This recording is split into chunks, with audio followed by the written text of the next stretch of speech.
പത്മകുമാറിനെ SIT കസ്റ്റഡിയിൽ വാങ്ങാനായി കോടതിയിൽ എത്തിക്കുന്നതിൻ്റെ ദൃശ്യങ്ങളാണ്. നേരത്തെ എൻ വാസുവിനെ കോടതിയിൽ കൊണ്ടുവരുമ്പോൾ കയ്യിൽ വിലങ്ങണിയിച്ചത് വലിയ വിവാദമായിരുന്നു. ചട്ടങ്ങൾക്ക് വിരുദ്ധമായിട്ടാണ് വാസുവിൻ്റെ കയ്യിൽ വിലങ്ങണിയിച്ചത്.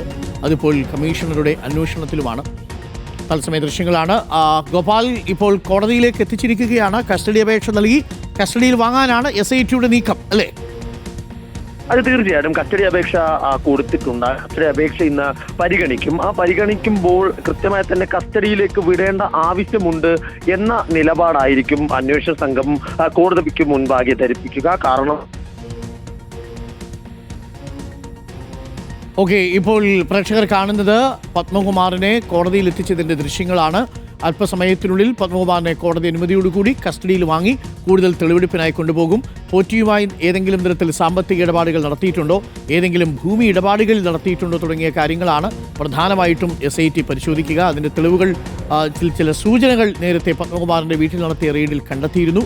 അതിൻ്റെ കൂടുതൽ വിശദാംശങ്ങളിലേക്ക് കടക്കണമെങ്കിൽ പത്മകുമാറിനെ കസ്റ്റഡിയിൽ വാങ്ങി ചോദ്യം ചെയ്യേണ്ടതുണ്ട് എന്നതാണ് ഇപ്പോൾ എടുത്തിരിക്കുന്ന നിലപാട്.